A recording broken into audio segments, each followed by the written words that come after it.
It is a new year with renewed momentum for Manhattan District Attorney Alvin Bragg. He and I met for a wide-ranging conversation at Harlem Tavern in the neighborhood he's lived most of his life. After a rocky start last January, he ended the year with a win in the Trump Organization tax fraud case. He's reportedly not stopping there with Trump, and he had some pointed words for those who underestimate him. We share with you now an extended cut of our conversation, exclusively streaming on CBS News New York. A lot of people say you're soft on crime. They say the name Alvin Bragg. They hear soft on crime, almost reflexively nowadays. Is that fair? Is that accurate? It's not accurate. I'm a career prosecutor, state prosecutor, and federal prosecutor.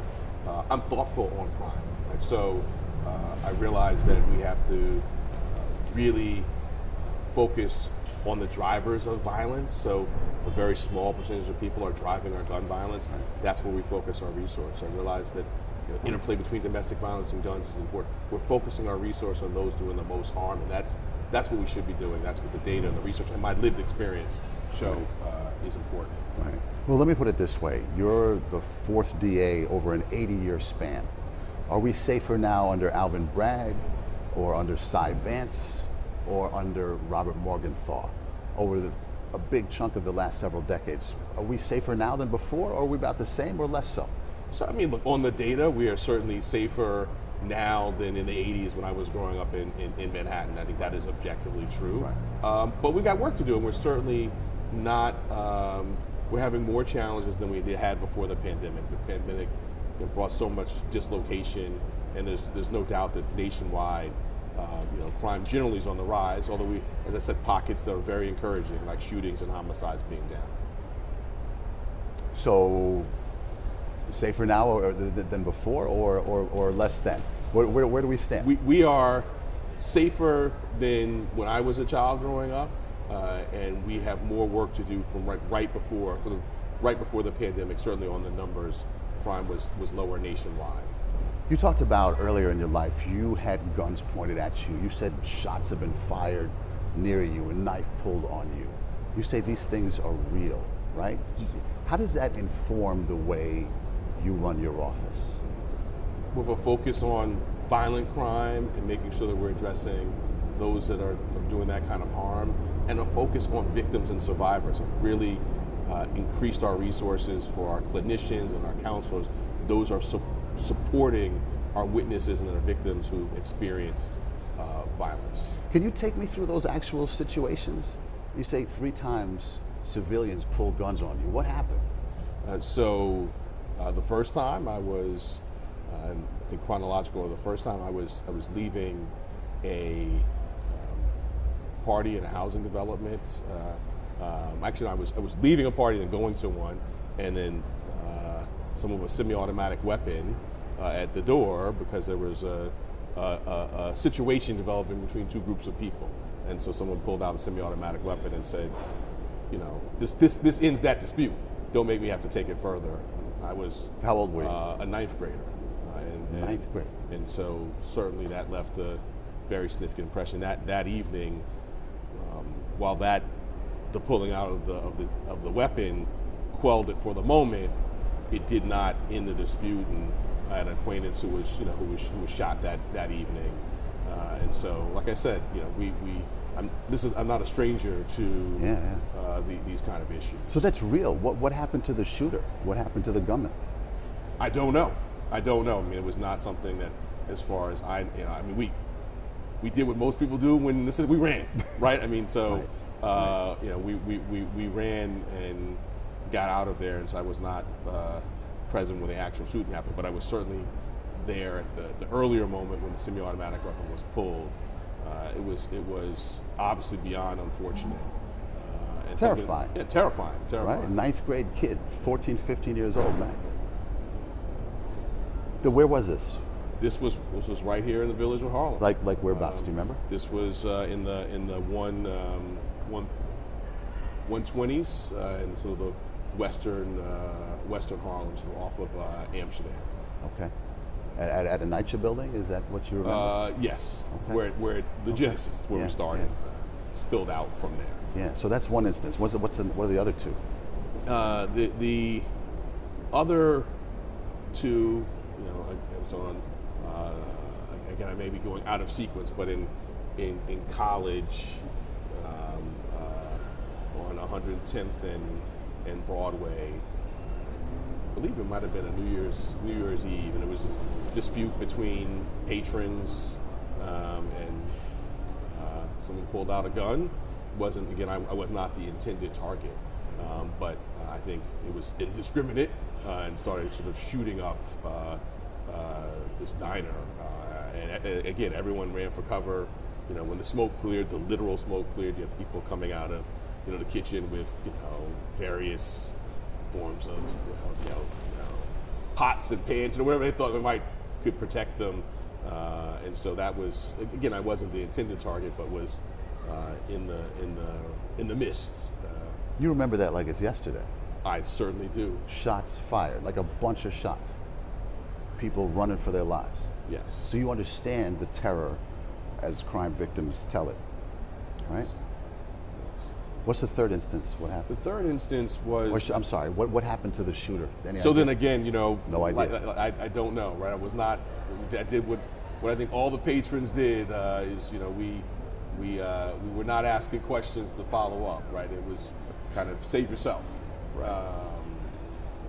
And then a third instance, which I've talked about, you know, I think has been a little misunderstood when I talk about my father had a gun in the house, which he, you know, brought up from down south because he felt he needed that to sort of protect the home. And I saw him, you know, as a young child, you know, at least one occasion get it when he thought someone was breaking in. A very scary incident, and this is why I said kind of arising from public safety, and that he had it because of threats to the home, and then it, you know, kind of fell into the wrong hands of sort of a friend. This is sort of really the every parent's nightmare, right? Of sort of the gun was not properly secured, and then someone in the home, a friend of mine, getting the gun and sort of pointing it, and fortunately, you know, nothing bad happened that day. A kid playing with a gun. Yeah. Pointing it at you. Yeah. What happened? We, you know, cooler heads prevailed. We, you know, fortunately we were young, but Was he but joking, sensible. or was he in anger? Just didn't know, didn't realize that was Loaded. not a toy. And then when that was explained, and again, that was not ill will towards me, but it arises from, you know, the gun was there and I think readily accessible because of you know, prior. One, I specifically recall my father going to get the gun.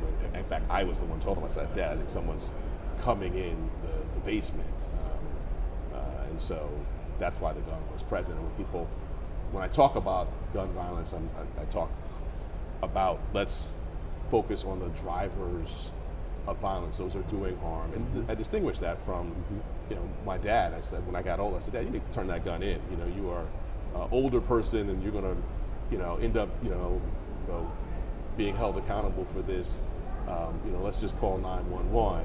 And so I had him turn it in. But there's a big distinction, right, between that and the kind of cases that we're doing every day of people who are out in the streets, gun trafficking, you know, discharging guns, and harming people. So all of that lived experience really, you know, and those are just the guns. I mean, we had a homicide victim on our doorstep, someone who had been assaulted and died right on our shared doorstep with our neighbor, or, you know, having sort of a knife put to my neck. You know, when I was out, sort of, you asked me what I was doing, out kind of playing around, kids being kids, and you know, someone with a, you know, ill intent and a knife. So sort of seeing this from all perspectives. Sure. And then you say 3 times officers pointed guns at you. What was going on there? First time, and, you know, again, I remember this very vividly, was going to the corner store to get some milk and juice for my dad. And, you know, typical, you know, teenage errand. I was with a friend and walked to the corner store, and then some officers on an unmarked car driving against the traffic, you know, plain clothes, pulled out. So first I thought I was being robbed. My friend ran about 20 steps and then realized that, you know, that could end very poorly. And officers came over, searched us. Didn't have to go to law school to know it was a legal search. They were digging in my pockets and things. And ultimately, I was wearing my letter jacket from my school. I was a subpar high school basketball player, but I played nonetheless. And the officer looked and said, "Oh, I see you go to that school. You can leave now, but no apology, no explanation." And I followed up. That was actually the beginning of my engagement with criminal justice issues. I contacted my city council member, went around to the 32nd precinct and met with some really good officers and said, let's sort of figure out who this was and investigate this. Engage with my minister, and really followed up when I went down to this to make a civilian complaint downtown. And that was the beginning of sort of my engagement on criminal justice. And what became of that cop? Again, don't know. Don't know. I think that they were not able to identify because it was plain clothes, and I described all the circumstances, but were not able to my knowledge, it didn't go further. But we did what I thought. This is when we talked about my parents. Sort of engaged social justice folks saying, this is what we do. Something happens, you let people know. You go around. It's just not, it's not every officer. You go around to the 32nd precinct. We had a really good relationship with them on my block, and let them know this happened, and work with the community leaders to try to get to the bottom. So there's this lived experience. It's real. And when people say Alvin Bragg is soft on crime, how does that sit with you? It's not accurate, and I've got to sort of show it through the sort of body of work. And I think now that we've been in office for a year, and so we can say, look, we're doing the work. Gun prosecutions are up 20%. Shootings and homicides are down. There's now a body of work to point to. Hate crime prosecutions are up. We're doing the work. We're doing it thoughtfully, focusing on those who are doing the most harm in Manhattan.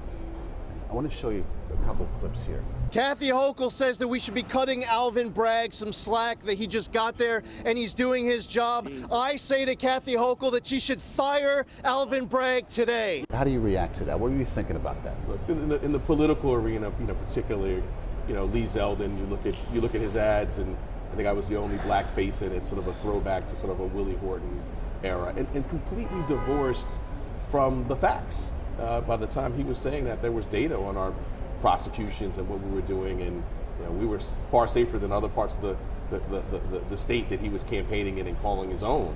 And so when I think about Lee Zeldin, to me it's a reflection of the lack of actual rigor and real discussion on serious issues in our public domain.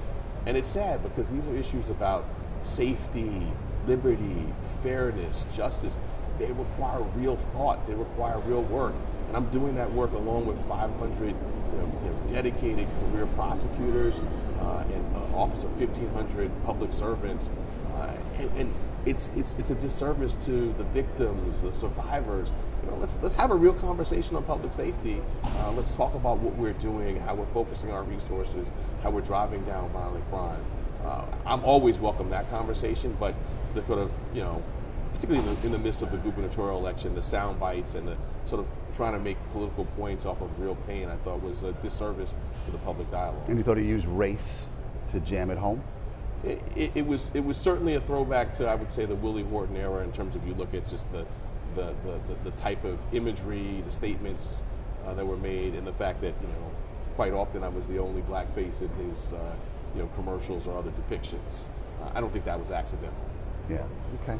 I want to talk about 1 year ago. I mean, we're talking about we're looking at you in an anniversary sort of context here. So 1 year ago this month, there was this infamous Day One memo that you put out, right? Even your supporters would say that's a rookie mistake to do something like that, to state that you're not going to prosecute certain low-level crimes. I mean, fair jumping, turnstile jumping, marijuana, prostitution, that kind of thing. When you look back at that, do you look for a do-over? Do you wish you had a do-over? Would you do it differently? In terms of the scaffolding, and I've said this, back then, the scaffolding and the context. Scaffolding, what does that mean? I mean, talking about the context in the work, right? I mean, I think the memo was a legal, relatively dense memo that was meant for, you know, an audience, so people who understood the depth that were doing the work, and the way it was put out without proper context allowed, you know, for people to draw inferences. But you take something like you mentioned, fare evasion. That was a policy that my predecessor announced and followed, and you asked whether we're safer now. That was during record low. That was when incarceration was at a historic low. So we had that data and that discussion in there, and there was also talk about it being a dynamic memo, one that we would sort of grow and be a living document. And that was lost in the conversation, and you know, I'm accountable for that, not having the proper context and for the public. I mean, if you send anything out to 500 people, they're going to hit send and share it, right? You clearly didn't think about that part. Well, right? You know, I am more so focused on we've got now a year of work, right. And you know, when you look at us, you know, across the city, across the state, and nationally, on homicides, on shootings, on our hate crime work, on the work we're doing on the prevention and the $9 million investment in mental health. I mean, pioneering work. I'm so proud of work that the public service officers are doing, while of course knowing that we have more to do. Right. I think I'm bringing it up because it's fair in the sense that people still think about it as as criminals have the green light to do what they want in this city. Whether that's true or not, that's an impression that exists. Even this past weekend, there was the news, right? A guy gets jumped after trying to tell some teenagers to stop harassing another man. He gets jumped and pummeled in the face on the subway on the 1 train. And you know, the teenagers were released, as is customary, because that's the standard for that particular crime, right? But in the back of everybody's mind is, this is a city, this is where, you know, we're lenient on criminals and they're free. That's just the narrative that exists, and people feel that way. That's tangible. They're changing their behavior because they feel, I can't go on the subway, or I can't do this, I can't do that. That's real, that's out there, and that started with the Day 1 memo.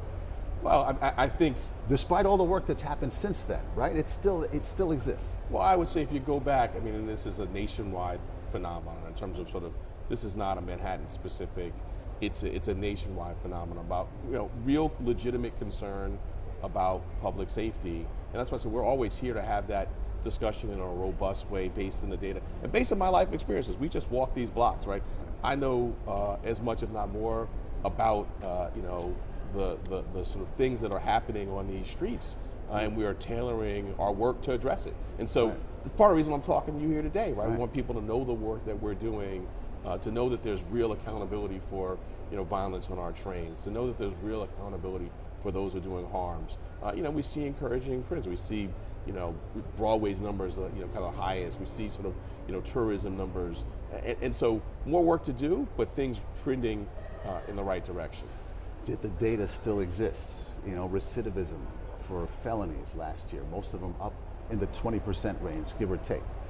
We're talking about robberies, grand theft auto, and larceny, I think it is. All up in the 20% range citywide. I don't have the Manhattan numbers, but I'm going to guess that they're pretty similar. And then you see this hall of fame, literally, of recidivists, people who just keep getting rearrested for robbing people. It's a climate and a culture that people feel like something needs to be changed. Something needs to change.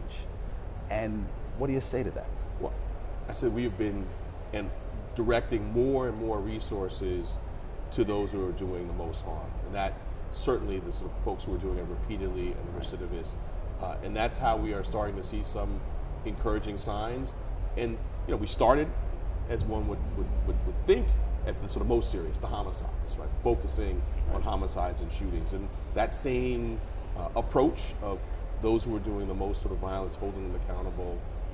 The gun violence, our prosecutions there up 20%. You know, that same approach to the type of other things you're talking about. I mean, you're not going to get you know, denial from me. I know what's going on in the streets. I'm here. I'm talking with people I go to church with, my neighbors. I'm seeing it every day, professionally and personally. And so what I say to New Yorkers is, we know the challenges ahead, and we're meeting the moment by where we're putting the resources in the office, the cases we're bringing.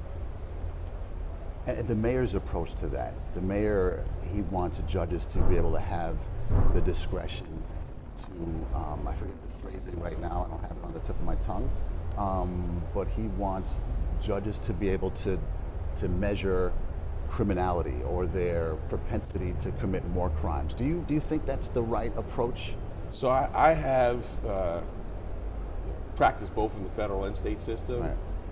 And have also seen other systems, and there's sort of really we got to look at whatever language might be and sort of propose on various things.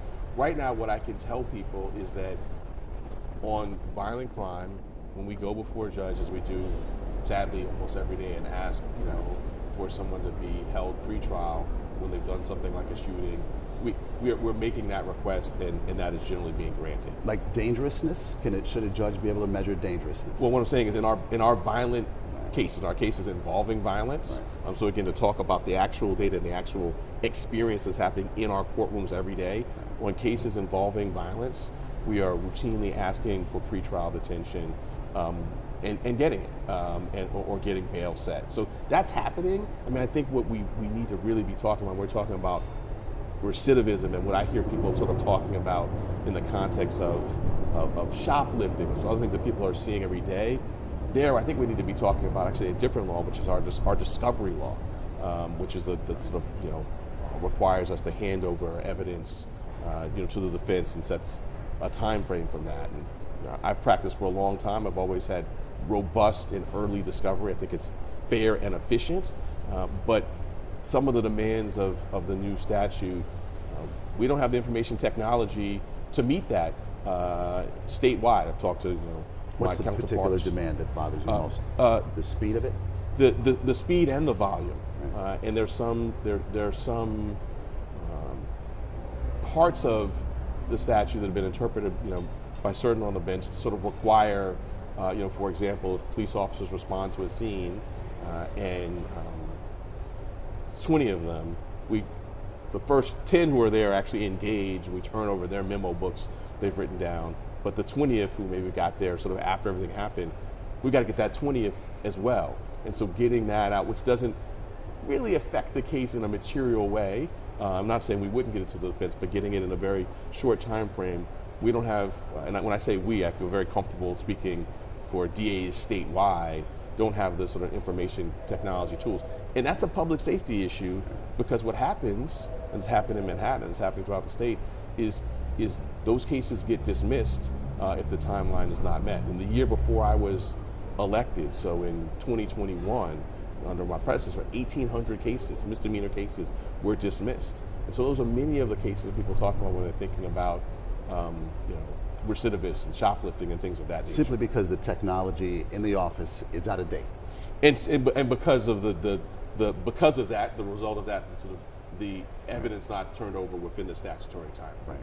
You started an initiative recently on homelessness in the city. You put $9 million that you seized in various cases to augment homeless programs. Some would say that's out of the purview of the DA, but you say no. Why? It's prevention. We've done a number of things to be on the prevention side of the ledger. We're obviously bringing cases to hold people accountable and get deterrence, but we want to be a part of the solution to the crime doesn't happen in the first place.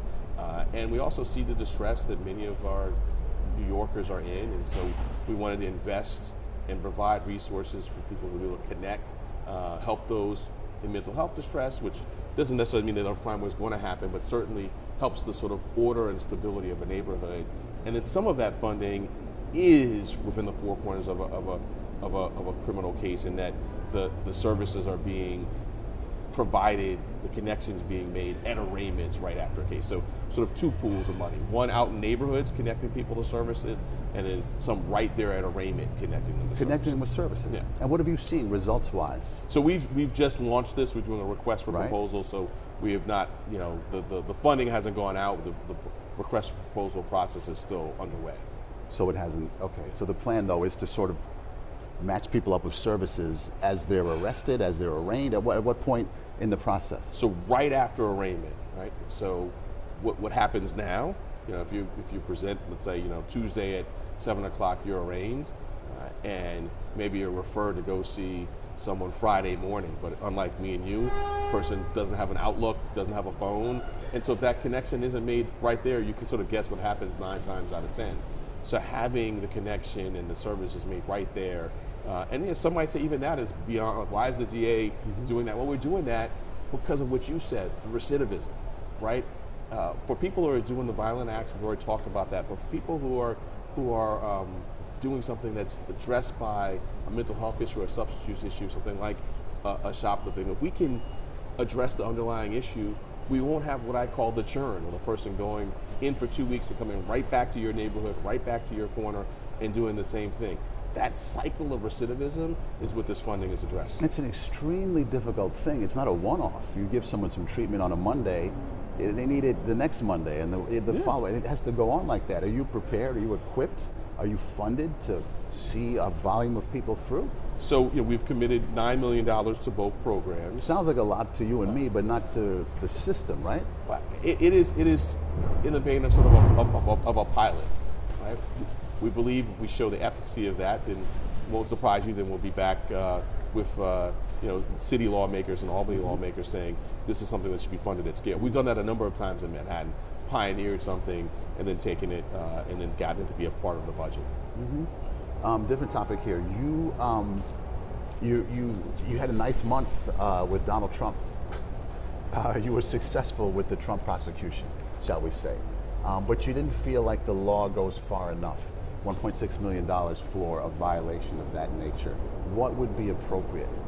We need a statute that is elastic, that will allow for, when you have something like this, a systemic, decades plus fraud, to have fines that are not just something that can be priced in by, you know, a multi-million-dollar corporation. So what should the number be? So I think the number really depends on the facts, and so that's where we're working with our partners in Albany, so that we have a statute that can deal with sort of maybe something that's more of an isolated fraud and done by a corporation, to then something that is more pervasive. The facts, as you know, in this case, what should it be? Right.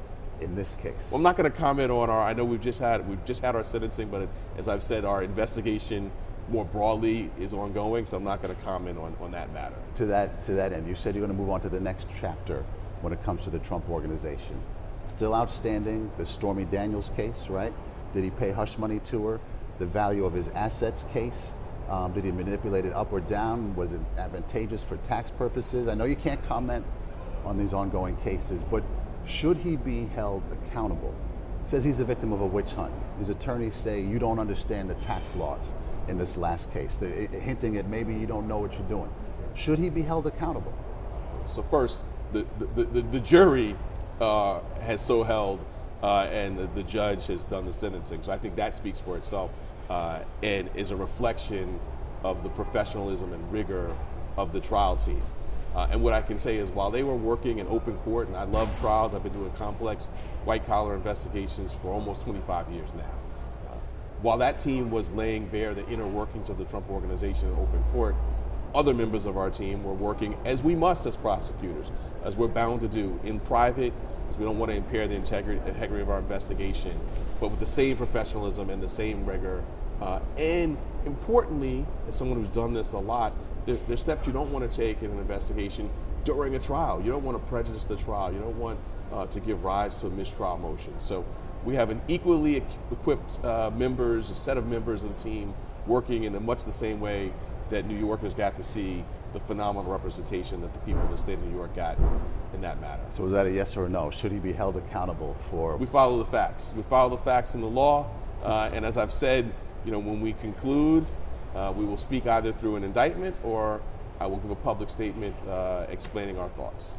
As a Sunday school teacher, do they even know your day job over there? Do the kids know what you do? Oh, I've got very astute kids, and so they know. But the great thing is that it doesn't define the relationship. I've been a Sunday school teacher for I think more than 15 years at this point. And so I teach the high school class. I've seen these kids grow up. So they knew me before I was a DA, before I was a federal prosecutor, before I was chief deputy in the Attorney General's office. So they're basically family. Yeah, that's exactly. What lessons in faith have you learned over the past year?